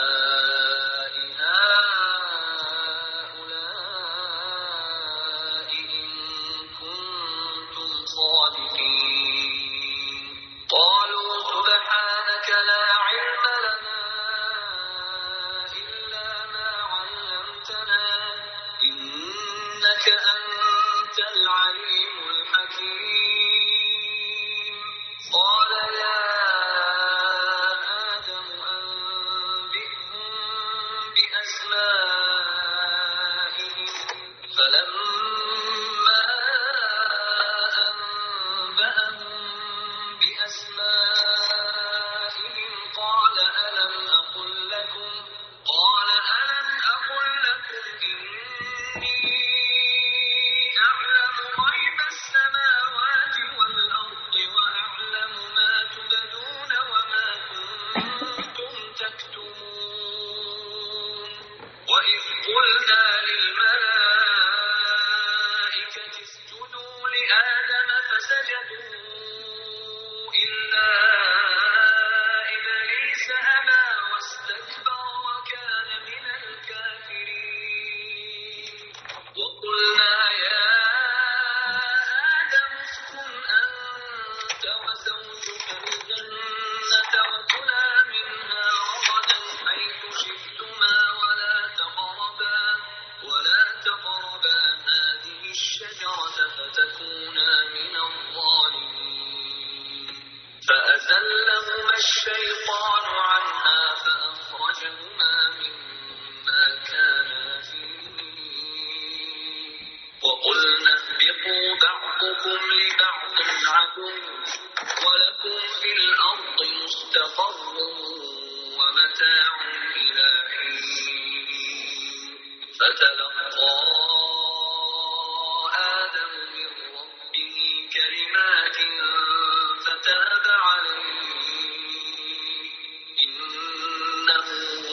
التواب الرحيم قل نهبطوا منها جميعا فإما يأتينكم مني هدى فمن تبع هداي فلا خوف عليهم ولا هم يحزنون والذين كفروا وكذبوا بآياتنا أولئك أصحاب النار هم فيها خالدون. ٹھیک ہے جناب، جزاک اللہ خیر. اچھا جی، کچھ سمجھ میں آیا؟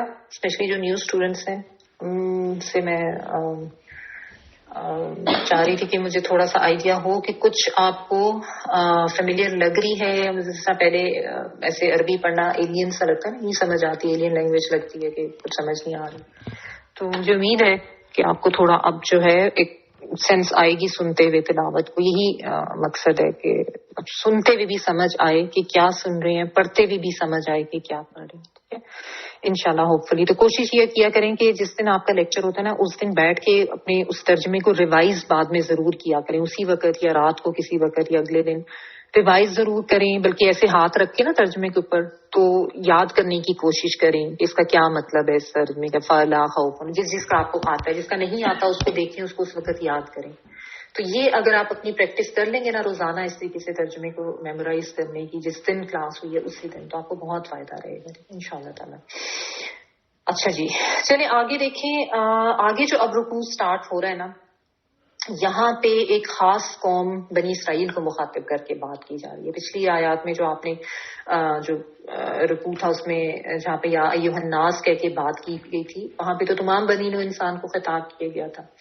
یہاں سے اب بنی اسرائیل کو مخاطب کر کے بات کی جا رہی ہے. اور اس میں آپ یہ کنیکشن بھی دیکھیں، جو والذین کفروا وکذبوا بآیاتنا والی بات تھی، تو اس کے بعد فوراً ہی بنی اسرائیل کا ذکر آ رہا ہے، کیونکہ یہ دونوں کام یہ کرتے تھے، انکار بھی کرتے تھے اور تکذیب بھی کرتے تھے آیات کا. تو مطلب وہ جو کنیکشن ہے آپ دیکھیں یہاں سے فوراً اس آیت کے بعد یہ والی بات کا. ان کے بارے میں تھوڑا سا بیک گراؤنڈ میں آپ کو سمجھانا چاہوں گی. یہ اس لیے بھی کیونکہ میں نے آپ کو بتایا نا یہ مدنی صورت، اور مدینہ میں جو ہے یہود کے قبائل تھے، بنو نذیر، بنو قریظہ، بنو قینقاع، یہ ان کے قبائل تھے. اس کے علاوہ خیبر کے علاقے میں بھی ان کی حکومت تھی، اور نبی صلی اللہ علیہ وسلم کے ساتھ ان کے معاہدے بھی ہوئے تھے. اور یہاں سے آگے اب تقریباً 14ویں رکوع تک انہی کا ہی بات چلے گی. اور تو بیچ بیچ میں اللہ تعالیٰ کہیں پہ جو ہے نصارہ کو اور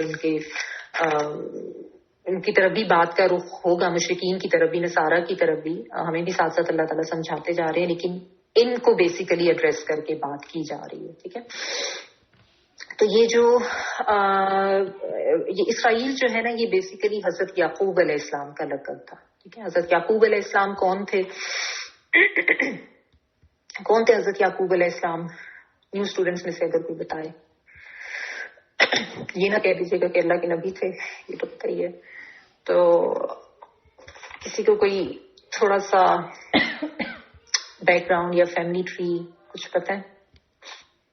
نہیں پتا؟ چلے اولڈ اسٹوڈینٹس میں سے کوئی بتا دے. اولڈ اسٹوڈینٹس کو تو پتہ ہی ہے کہ حضرت یعقوب علیہ السلام کون تھے؟ ابراہیم علیہ السلام کے بیٹے تھے. اچھا، اور کوئی بتائیں؟ روبرس کے بعد عمر میں پیدا ہوئے تھے. جی اور کوئی بتائیں؟ حضرت یعقوب علیہ السلام، کیونکہ اسرائیل جو ہے حضرت یعقوب علیہ السلام کا لقب تھا. نہیں؟ اچھا ہاں میں بتا دیتی ہوں. حضرت ابراہیم علیہ السلام کے بیٹے. جی مجھے آواز نہیں آ رہی، کوئی کچھ بولنے کی کوشش کر رہے، بہت زیادہ ایکو ہے. ایک دو مائک کسی کا مائک آن ہے آف کر دیں، مجھے آواز نہیں آ رہی بلکہ ایکو آ رہی ہے بہت زیادہ. سوری مجھے نظر نہیں آ رہا اس وقت کسی کا آئیکن. اچھا تو یہ اسرائیل جو ہے حضرت یعقوب علیہ السلام کا لقب تھا، جو حضرت ابراہیم علیہ السلام کے پوتے تھے، بیٹے نہیں تھے. بیٹے ان کے حضرت اسحاق علیہ السلام تھے. Let me show you the tree ایک دفعہ ذرا.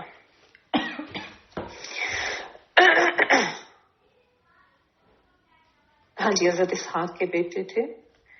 کدھر گیا مرتبہ مجھ سے جو ہے نا یہ اچھا یہ دیکھیں یہ میرا وائٹ بورڈ آپ لوگوں کو شاید نظر آ رہا ہوگا. یہ دیکھیں حضرت ابراہیم علیہ السلام. حضرت ابراہیم علیہ السلام کے ایک بیٹے حضرت اسماعیل علیہ السلام تھے جو کہ حضرت ہاجرہ سے تھے. ان کا جو قصہ ہے وہ تو سب کو ازبر ہوگا یقیناً. ٹھیک ہے.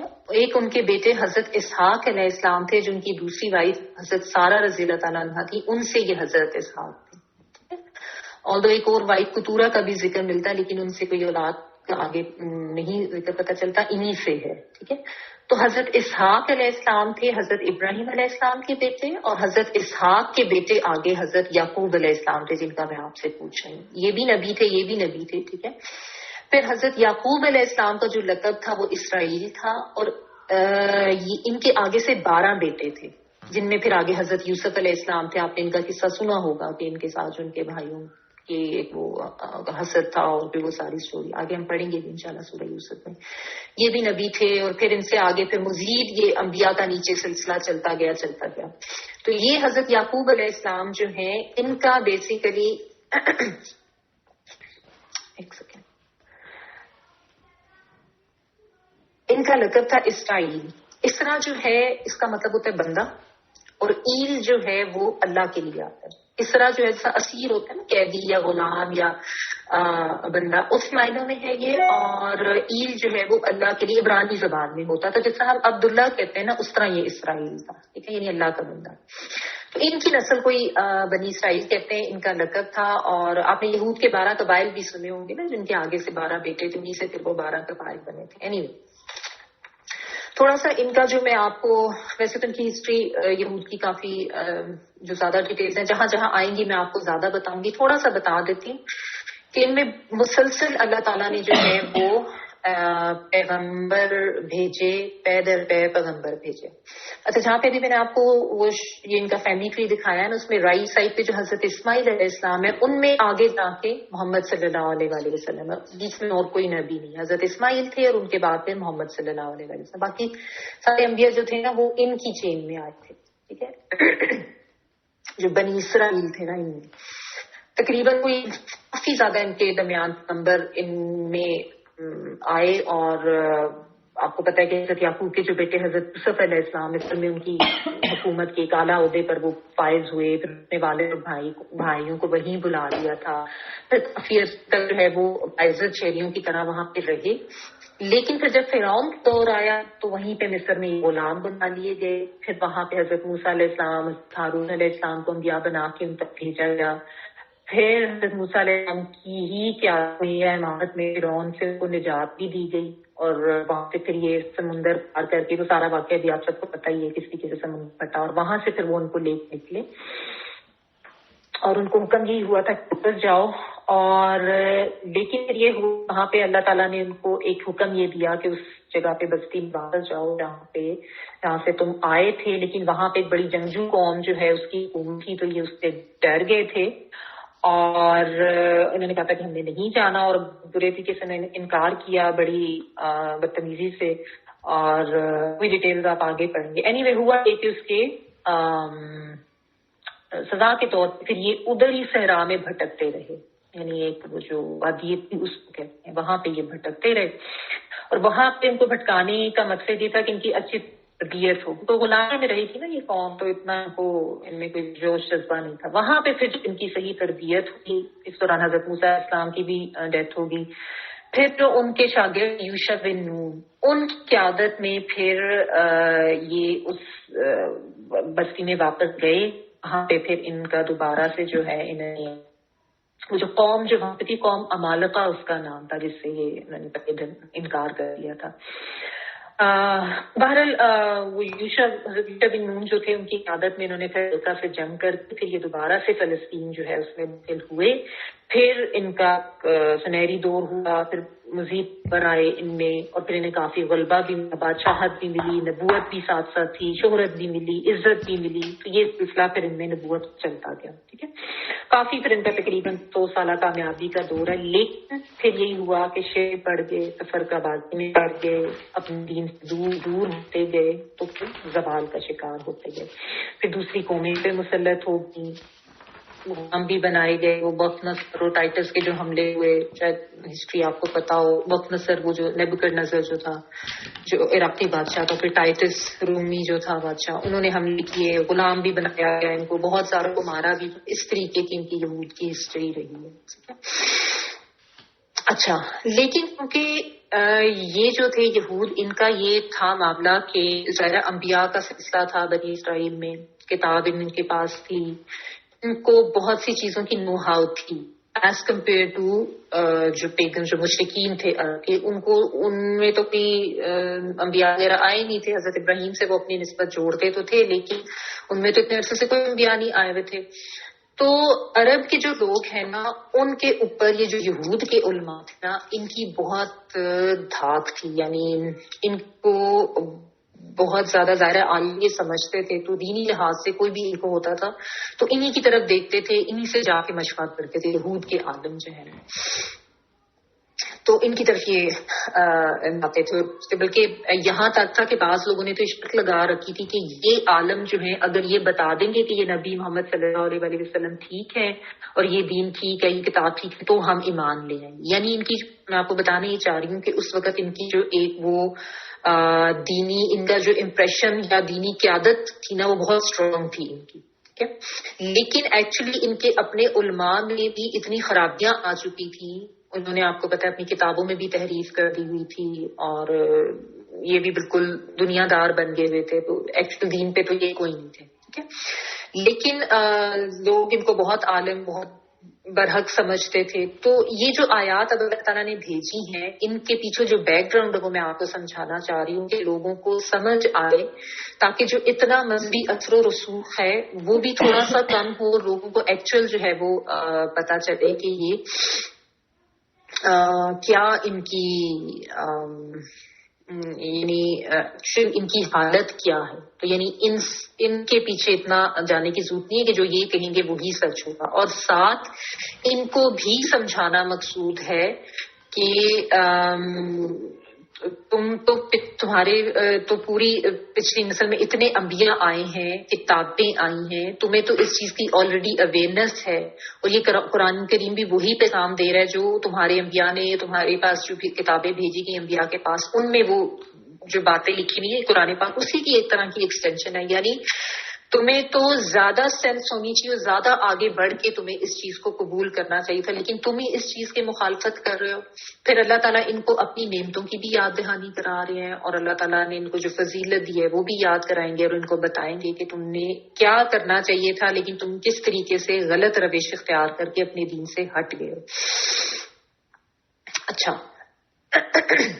تو یہ جو میں نے آپ کو بتایا نا کہ ان چیزوں کو، اس بیک گراؤنڈ کو آپ نے ذہن میں رکھنا ہے. ایک تو یہ کہ یہ جو ان کے علماء تھے ان کا بہت مذہبی اثر و رسوخ تھا، اور دوسری چیز آپ نے یہ یاد رکھنی ہے کہ یہ یہود جو ہیں یہ کیوں مخالفت بہت زیادہ کر رہے تھے نبی صلی اللہ علیہ وسلم کی. یہ آپ اگر دوبارہ سے یہ دیکھیں نا جو میں نے آپ کو یہ بتایا تھا، یہ جو ان کو ایک بہت زیادہ جو حسد تھا نا ان کو، اب اگر دیکھنا پیچھے وہ شیطان کے حسد کی بات کر کے آگے اب اللہ تعالیٰ ان کو بتا رہے، ان کو حسد یہ تھا، یہ بنی اسرائیل ہے نا، یہ سارے انبیاء کی چین ان کی آگے بھی ادھر ہی چلی. ٹھیک ہے نا، اور بنی اسماعیل جو ہیں ان میں آگے جا کے محمد صلی اللہ علیہ وسلم آئے. اس وجہ سے ان کو حسد رہتا تھا ان کو، اور یہ نہیں مانتے تھے اور یہ اپنے تکبر میں رہتے تھے. ان کو پتا تھا کہ ایک آخری نبی نے آنا ہے، ان کی کتابوں میں بھی ذکر تھا، اور یہ بڑے انتظار بھی کرتے تھے، دعائیں مانگتے تھے کہ وہ آخری نبی آئے تو ہماری حالت بہتر ہو اس کی قیادت میں جا کے.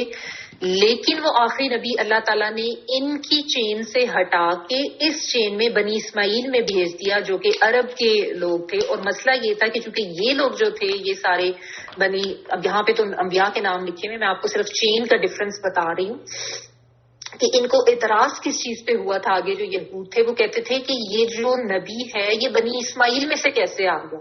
عربیوں کو تو یہ امی کہتے تھے نا، کہتے تھے ان کو تو کچھ پتہ ہی نہیں ہے، یہ تو خود کو بڑا عالم فاضل سمجھتے تھے، تو یہ کیسے ہو گیا کہ ان میں چلا گیا نبی؟ نبی تو ہمیشہ ہمارے میں ہی آتے رہے. تو اس وجہ سے انہوں نے نبی صلی اللہ علیہ وآلہ وسلم کا انکار کیا تھا، اور یہی وجہ تھی ان کی مخالفت کی. حالانکہ یہ بہت اچھی طرح سے سمجھ گئے تھے، بہت اچھی طرح سے پہچان گئے تھے کہ یہی وہ آخری نبی ہے، کیونکہ ان کو بہت زیادہ نشانیاں بتائی گئی تھیں. تو اس لیے ان کو زیادہ اللہ تعالیٰ نے کنڈیم بھی کیا، اور زیادہ ان کو بار بار مینشن بھی کیا ہے. قرآن پاک میں سب سے زیادہ حضرت موسیٰ علیہ السلام اور ان کی قوم کا ذکر ملے گا. اس کی وجہ ایک یہ بھی ہے کہ ان کی قوم میں اور آج امت مسلمہ میں بہت زیادہ چیزیں ملتی جلتی بھی ہیں. نبی صلی اللہ علیہ وآلہ وسلم کی ایک حدیث کا مفہوم ہے کہ چھوٹا کر کے آپ کو میں اس کا بتاتی ہوں کہ تم بھی ہاتھ بر ہاتھ وہی روش اختیار کرو گے جو پچھلی قوموں نے کی تھی، حتیٰ کہ وہ گو کے بل میں گھسیں گے تو تم بھی گھسو گے. گو مینس وہ جو بڑی والی چھپکلی ہوتی ہے نا، کہ تم بھی وہی کام کرو گے، یعنی کہ بغیر سوچے سمجھے. تو صحابہ کرام جو انہوں نے آگے سے پوچھا کہ یا رسول اللہ صلی اللہ علیہ وسلم آپ کی مراد یہود و نصارہ ہے؟ تو آپ صلی اللہ علیہ وسلم نے فرمایا تو اور کون؟ ٹھیک ہے. تو یہ یعنی آپ نے اس چیز کو ذہن میں رکھنا ہے کہ چونکہ ہماری بھی حالت جو ہے ان امت مسلمہ کی ان سے بہت زیادہ ملتی جلتی ہے، اس لیے اللہ تعالیٰ ان کے بارے میں بتا رہے ہیں تاکہ ہم ان چیزوں سے سیکھیں. تو ان واقعات کے پس منظر میں یہ آیا جب ہم پڑھیں گے نا، آپ کو یہ چیز یاد رہے گی، تو پھر ذرا تھوڑا یعنی آپ کو آسانی رہے گی سمجھنے کی کہ کیا بتایا جا رہا ہے. ٹھیک ہے، 5-6 منٹس ہیں، ایک آیت ہم سٹارٹ کر لیتے ہیں. یا بنی اسرائیل اذکروا نعمتی التی انعمت علیکم واوفوا بعہدی اوف بعہدکم وایای فارہبون. اے بنی اسرائیل، میری اس نعمت کو یاد کرو جو میں نے تم پر انعام کی، اور میرے عہد کو پورا کرو، میں تمہارے عہد کو پورا کروں گا، اور مجھ ہی سے ڈرو. یا بنی، اے بیٹو یا اے اولاد، بیٹو کے لیے آتا ہے نا بانون، یہ بنی، اور یا اے کے معنی میں آتا ہے. یا بنی، اے بیٹو اسرائیل، اسرائیل کے. یہ بنی اسرائیل ہی کی ٹرمینالوجی زیادہ یوز ہوتی ہے، میں آپ کو لفظی ترجمہ بتا رہی ہوں. اذکرو، یاد کرو. زال کافرا یاد دہانی کے لیے بھی آتا ہے، نصیحت کے لیے بھی آتا ہے. تو یاد کرو، یہاں پہ یاد کے معنوں میں ہے نعمتی اللتی، نعمتی نعمت میری، ٹھیک ہے، نون آئین میم نام، اور چھوٹی یہ میں کے لیے آ رہا ہے. اللتی وہ جو، اللہ زی اور اللتی، اللہ زی مذکر کے لیے آتا ہے، اللتی مؤنث کے لیے آتا ہے. وہ جو انعمتو انعام کی میں نے، انعمتو یہ جو پوری تیر اوپر پیش آ جاتی ہے اس کا مطلب ہوتا ہے میں. انعمتو انعام کی میں نے، علیکم اوپر تمہارے، اللہ اور کم سے مل کے، وَأَوْفُوا اور پورا کرو. واؤ فے یہ پورا، وعدہ پورا کرنا، وعدہ وفا کرنا آتا ہے نا اردو میں، وعدہ پورا کرنا وہی چیز ہے. اوفو امر کا سیگا ہے، اور پورا کرو. بی عہدی عہد کو میرے، این ہے اور دال چھوٹی یہ جو ہے میں کے لیے آتا ہے. اوفی میں پورا کروں گا، الف جو ہے اس میں میں کے لیے آ رہا ہے، واؤ فے یہ روٹ ہے. اوفی بی عہدکم عہد کو تمہارے، میں پورا کروں گا عہد کو تمہارے، یعنی جو میں نے تمہارے ساتھ عہد کی ہے. کم تم کے لیے آ رہا ہے. وَإِيَّايَ اور صرف مجھ سے. ایا کا آپ نے پڑھا تھا نا، صرف تیری، یہاں پہ ایا یا ہے چھوٹی یہ میں کے لیے آیا، اور صرف مجھ سے، ایا صرف کے لیے، یا مجھ سے. فرحبون پس ڈرو، فرحبونی ہے بلکہ نون کے نیچے آپ کو زیر نظر آ رہی نہیں، یہ میں کے لیے. فرحبونی پس ڈرو مجھ سے. رہبا جو ہے راہبا روپڈ ہے، یہ ڈر کے لیے آتا ہے، ایسا ڈرنا جس میں احتیاط بھی ہو اور اضطراب بھی ہو. ٹھیک ہے، تو فرحبونی پس ڈرو مجھ سے. راہب کا ورڈ آپ نے سنا ہوگا. اچھا، تو اللہ تعالیٰ جو ہے نا یہاں پہ بنی اسرائیل کا ذکر کر رہے ہیں، کیونکہ یہ کفر بھی کر رہے تھے، یہ تکذیب بھی کر رہے تھے جو پچھلی آیت میں اللہ تعالیٰ نے بات کی. تو ان کو مخاطب کر کے اللہ تعالیٰ یہ کہہ رہے ہیں کہ تم یاد تو کرو کہ جو نعمتیں میری تمہارے اوپر تھیں. اب یہاں پہ بھی آپ دیکھیں جو انعمتو کہہ کے بات آئی ہے نا، یہ وہی بات ہے انعمت علیہم جو ہم سورہ فاتحہ میں پڑھتے ہیں. تو اللہ تعالیٰ نے نعمتیں ان کو بھی بہت ساری دی تھی، کیا کیا نعمتیں تھیں. نبوت بھی دی تھی ان کو، کتابیں بھی دی تھی ان کو، ہدایت دی تھی، علم دیا تھا، دینی قیادت تھی ان کے پاس، پے در پے نسل در نسل ان کے اندر بے شمار انبیاء آتے رہے، پورا ایک انبیاء کا سلسلہ تھا ان کے اندر. ابھی میں نے تو آپ کو تھوڑا سا لکھ کے بتایا نا، آگے بھی پھر سارے انبیاء، حضرت موسیٰ علیہ السلام، حضرت داؤد علیہ السلام، حضرت سلیمان، یہ تو بڑے بڑے نام ہیں. پھر حضرت عیسیٰ علیہ السلام بھی، بہت سے انبیاء ان کے درمیان آتے رہے، لیکن ان کی ہمیشہ سے یہی روش رہی تھی کہ یہ انکار کرتے تھے، مانتے نہیں تھے، ضدی تھے. اللہ تعالیٰ ان کو عروج دیتے تھے، پھر یہ ہٹ جاتے تھے، پھر اس وجہ سے ان کے اوپر زوال آتا تھا. تو اللہ تعالیٰ ابھی بھی ان کو یاد کرا رہے ہیں کہ تم اس کرو، یاد تو کرو میری نعمت، وہ جو تمہارے اوپر میں نے انعام کی تھی. یعنی میں نے تمہیں فضیلت، آگے ہم یہ بھی پڑھیں گے انی فضلتکم علی العالمین، کہ میں نے تو تمہیں تمام جہان والوں پر فضیلت دی تھی، میں نے تو تمہیں ایک دینی قیادت دی تھی، اور تمہیں تو سب سے زیادہ اہمیت دی گئی تھی. ٹھیک ہے، لیکن اور یہاں پہ یہ کیوں کہا جا رہا ہے، اس کرو کیوں کہا جا رہا ہے کہ یاد کرو؟ یہ نعمت کی یاد دہانی جو ہے نا، یہ انسان کو شکر کی طرف لے کے جاتی ہے، اور ان نعمتوں کو بھول جانا انسان کو ناشکری کی طرف لے کے جاتا ہے. کفران نعمت ہم کہتے ہیں نا، نعمت کی ناشکری. تو اس لیے یاد کرایا جا رہا ہے کہ تم تو ناشکری میں چلے گئے ہو اور تم انکار کر رہے ہو. تم تو خود اس نبی کے لیے دعائیں مانگا کرتے تھے، اب جب یہ آ گیا ہے تو اب تم اس کا انکار کر رہے ہو، حالانکہ میں نے تمہارے اوپر کیا کیا نعمتیں نہیں نازل کی تھی. اللہ تعالیٰ نے ویسے تو بے شمار ہی نعمتیں ہم ساروں پہ ہی نازل کی ہیں، لیکن اس میں سب سے اہم جو نعمت ہے نا، وہ دین حق کی نعمت ہے.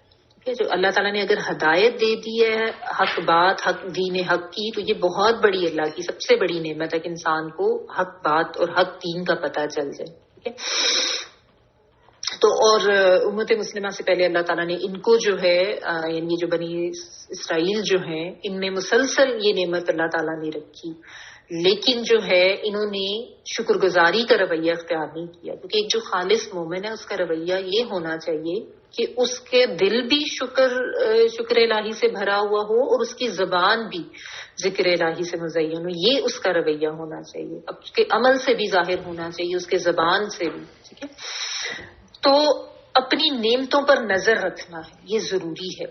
تو الحمدللہ ہم مسلمان ہیں، اللہ تعالیٰ نے ہمیں یہ کتاب اور اس کی توفیق دے دی، اس کو سمجھ کے پڑھنے کی. یہ ہم بھی یاد رکھیں اور ہم اپنے دوسرے مسلمان بہن بھائیوں کو بھی اس کا احساس دلائیں کہ دیکھو کتنی بڑی اللہ کی نعمت ہے کہ اللہ تعالیٰ نے یہ گائیڈنس کی، یہ ہدایت کی کتاب ہمارے ہاتھ میں دے دی ہے. تو اس کی قدر کرو، اس کو پہچانو، اس کی ناشکری نہ کرو.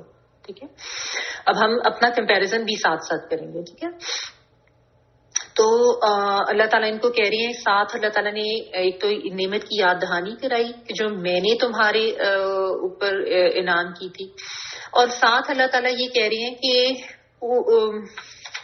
اوفو بعہدی اوفی بعہدی، میرے عہد کو پورا کرو تو میں تمہارے سے کیا ہوا عہد پورا کروں گا. یہ بھی بہت سمجھنے کی بات ہے، یہ اللہ تعالیٰ کا قانون ہے.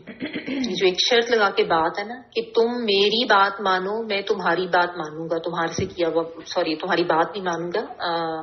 اللہ کہنے کا مطلب یہ کہ میں نے جو تمہارے ساتھ وعدے کیے ہیں میں وہ پوری کروں گا. یہ جس طرح یہ بالکل وہی بات ہے جیسے فذکرونی اذکرکم، تم مجھے یاد رکھو میں تمہیں یاد رکھوں گا.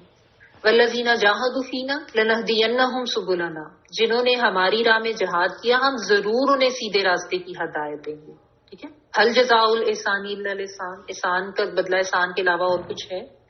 یہ مختلف جگہوں پہ اللہ تعالیٰ بتاتے ہیں، ان تنصر اللہ ینصرکم، اگر تم اللہ کی مدد کرو گے وہ تمہاری مدد کرے گا. تو یہ اللہ کا ایک قانون ہے جس کو ہم سمجھتے نہیں ہیں، یا تو ہم جانتے ہی نہیں ہیں، ہمیں پتہ ہی نہیں ہے، یا پھر ہم سمجھ کے بھی اس کو بھول جاتے ہیں. یعنی وہ جو جیسے کو تیسا والی بات ہے نا کہ جو کرو گے وہ پاؤ گے. دنیا میں بھی اور آخرت کا بھی یہی معاملہ ہے. آخرت کے بارے میں یوم الدین کہہ کے جو آخرت کا پہلا تعارف ہم نے پڑھا، یوم الدین سورۃ الفاتحہ میں، بدلے کا دن، جو کرو گے ویسا ہی بدلہ ملے گا.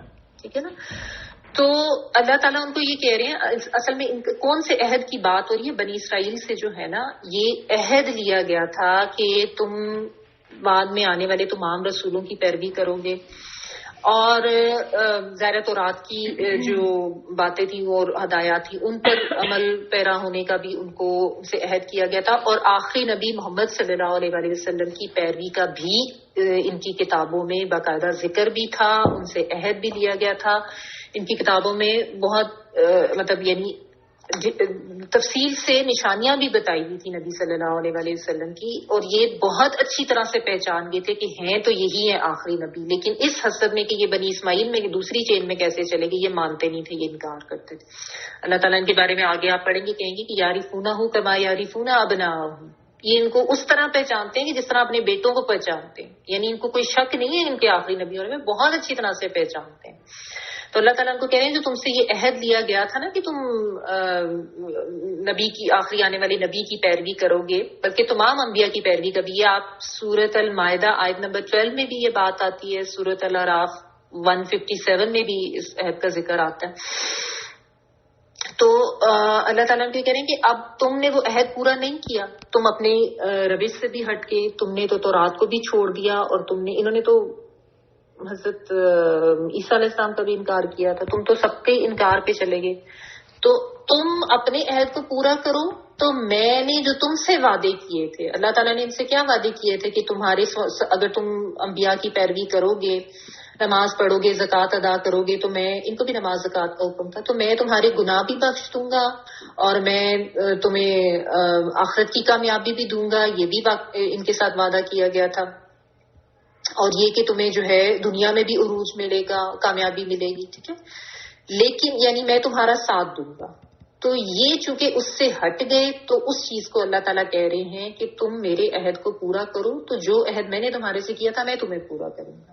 آج ہمارا بھی یہی حال ہے نا کہ ہم اس چیز کو نہیں سمجھتے ہیں، کہ ہم یہ چاہتے ہیں کہ ہماری بس زندگی اسی طرح سے گزرتی رہے. ہمیں یعنی ہم نے عہد تو کیا ہے لا الہ الا اللہ محمد رسول اللہ کے، لیکن اس کے تحت جو شرائط آتی ہیں، جو چیزیں آتی ہیں، اس پہ ہم عمل پیرا نہیں ہونا چاہتے. نہ ہم اپنی زندگی کو تبدیل کرنا چاہتے ہیں، نہ ہم کوئی قربانی دینا چاہتے ہیں اپنے دین کے لیے، نہ ہم اپنی زندگی کے جو طور طریقے اپنائے ہوئے ہیں ان کو چھوڑنا چاہتے ہیں. لیکن جو خواہشات ہیں یا جو باتیں ہماری وہ یہی ہیں کہ جی ہم نے تو جانا ہی جنت میں کیونکہ ہم مسلمان ہیں، ٹھیک ہے. تو یہ جو اللہ تعالیٰ کا قانون ہے نا، اوفوا بعہدی اوفی بعہدکم، یہ یاد رکھنا ہے. خود کچھ کریں گے ہم تو اللہ تعالیٰ کی طرف سے بھی جو ہے وہ جو اللہ تعالیٰ نے وعدے کیے ہیں وہ پورے ہوں گے. یعنی نہ تو جنت کوئی اتنی بیکار اور غیر اہم سی چیز ہے کہ ہمارے کسی عمل کے بغیر ہی ہمیں مل جائے، اور دنیا میں بھی اگر ہم چاہتے ہیں کہ کوئی امت مسلمہ آج کیوں اس حال کا شکار ہے، برے حالوں میں، اسی وجہ سے کہ اپنے دین سے ہٹ گئے ہیں نا، جو اللہ تعالیٰ سے بس ایک زبانی عہد کیا ہوا ہے لا الہ الا اللہ، باقی کچھ نہیں پتا، زندگی اپنی مرضی کی گزار رہے ہیں، کوئی کچھ نہیں کرنے کو ہم تیار اپنے دین کے لیے، کوئی اپنی قربانی دینے کو تیار نہیں، کوئی اپنی زندگی بدلنے کو تیار نہیں، حالانکہ پتہ بھی چل جائے نہیں یہ کیسے کریں، لوگ کیا کہیں گے.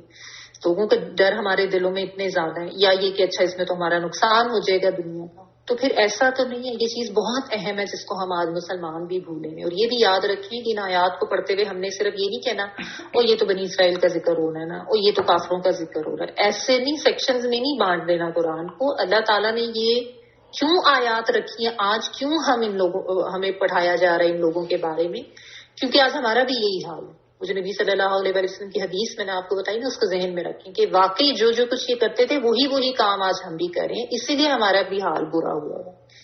اور ساتھ اللہ تعالیٰ کہہ رہے ہیں وَإِيَّايَ فَارْهَبُونِ، صرف میرے سے ڈرو. یعنی تم لوگوں سے ڈر رہے ہو. یہ لوگوں سے کیسے ڈرتے تھے؟ جو علماء یہود تھے ان کو یہ پریشانی ہوگی تھی کہ اگر ہم نے ان کو مان لیا، ایک تو یہ کہ ان کی ظاہرہ وہ ان کو اپنی عزت کم ہوتی نظر آ رہی تھی کہ یہ عربوں کو تو یہ امی سمجھتے تھے کہ ان کو کیسے اتنی عزت مل گئی، ان میں نبی آ گیا. یہ تو اللہ کی دین ہے جس کو بھی اللہ تعالیٰ نے نبی بنایا. دوسرا ان کو یہ ہوتا تھا کہ ہمارے ارد گرد جو لوگوں کا اتنا مجمع لگا ہوا ہے، جو ہماری اتنی جو ایک دینی اثر و رسوخ جو ہمارا ہے کہ لوگ ہمیں بہت بڑا سمجھتے ہیں، یہ تو سارے ہمارے سے ہٹ جائیں گے اور اس طرف چلے جائیں گے اس نبی کی طرف، تو ہماری تو ساری جو دینی اجارہ داری ہے وہ ختم ہو جائے گی. ان کو یہ بھی بہت پریشانی رہتی تھی، یعنی ڈر تھا دنیا کا لوگوں کا. تو وہ اللہ تعالیٰ ان کو کہہ رہے ہیں کہ تم میرے سے ڈرو، یعنی یہ دنیا کے ڈر دل سے نکال دو.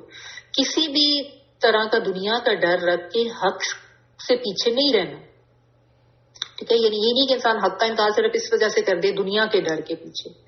یہ چیز ان کو سمجھائی جا رہی ہے. اور دوسرا یہ بھی آپ اس میں ایک آیت میں جو یہ بھی دیکھیں کہ شروع میں نعمتوں کی یاد دہانی ہے اور اینڈ پہ جا کے اللہ کا ڈر ڈالا جا رہا ہے. یعنی ایک وہ جو ہمارے یہاں ایک طریقہ نا مولویوں کا، بس وہ ڈراتے رہتے ہیں اللہ کی نعمتوں کا احساس دلاتے ہی نہیں ہے. تو اگر کوئی دائی ہے تو اس کو اللہ کی نعمتوں کا احساس دلانا ہے. پہلے انسان کے اوپر جو اتنی اللہ کی نعمتیں ہیں اس کی طرف اس کی نظر دلوانی ہے، اس کی سوچ میں وہ چیزیں لانی ہے، اور پھر ڈر تو دینا ہے اللہ کا، لیکن صرف ڈراتے ہی نہیں رہنا. میں یہ سمجھا رہی ہوں کہ یہ بھی ایک طریقہ ہونا چاہیے تبلیغ کا. تو بہرحال اللہ تعالیٰ اپنا خوف دلا رہے ہیں کہ دنیا سے ڈر کے حق کو چھپانا تو بہت ہی بڑا سنگین گناہ ہے، اور ان کو تو سب کچھ پتا تھا، لیکن یہ لوگوں کے ڈر کی وجہ سے اور مختلف ان کے جو بھی چیزیں تھیں جس کی وجہ سے یہ پیچھے ہٹ جاتے تھے. تو اللہ تعالیٰ کہہ رہے ہیں فرحبونی، میرے سے ڈرو. یعنی اللہ تعالیٰ ایک طریقے سے یقین دلا رہے ہیں کہ دنیا کے خوف مت پالو، کچھ نہیں ہوگا، بس میرا ڈر رکھو، وہی تمہارے لیے ہونا چاہیے. کیونکہ اللہ کا خوف جب ختم ہو جاتا ہے نا تو پھر ہی انسان غلط طرف چلا جاتا ہے، پھر بھٹکتا جاتا ہے. آج ہم لوگوں کا بھی یہ ہے نا کہ اللہ کا حکم تو ہے لیکن مان لیا تو پھر لوگ کیا کہیں گے، پھر لوگوں کا ڈر اوپر ہو گیا نا، اللہ کے ڈر کو تو ہم نے نیچے کر دیا. تو یہ سمجھنے کی ضرورت ہے کہ ہر کام کرتے ہوئے نا اللہ کی بات ذہن میں رکھیں کہ اللہ کو ناراض نہیں کرنا، اللہ کا خوف ہونا چاہیے. بندوں کے خوف نکال دیں دل سے، ورنہ کبھی بھی دین پہ عمل پیرا نہیں ہو سکیں گے. یہ بھی یہی کام کرتے تھے، ہر طرح کے خوف، دنیا کے بھی، لوگوں کے بھی، دنیا کے نقصانات کے بھی ڈر دل سے نکال دیں. اللہ کی بات مانیں گے تو اللہ تعالیٰ اس کا اچھا ہی صلہ دیں گے.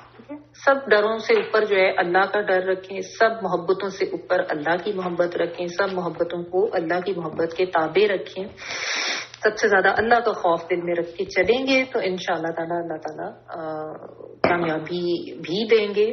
اور یہ کبھی بھی نہیں ہو سکتا کہ اللہ تعالیٰ جو ہے انسان کو چھوڑ دیں. یہ کچھ ایک دو چیزیں ہیں جو یہ ایک تو یہ جو قانون ہے اللہ تعالیٰ کا، اوفو بعہدی اوفی بعہدکم، اس کو یاد رکھیں، ٹھیک ہے، اور اللہ کے خوف کو دیں. اللہ تعالیٰ ہم سب کو اس چیز کی توفیق عطا فرمائے. وآخر دعوانا الحمد للہ رب العالمین. سبحانک اللہم وبحمدک، نشہد ان لا الہ الا انت، نستغفرک ونتوب الیک. بارک اللہ لی ولکم فی القرآن العظیم ونفعنی وإیاکم بالآیات والذکر الحکیم. سبحان ربک رب العزت عما یصفون وسلام علی المرسلین والحمد للہ رب العالمین. دعا کر لیجیے.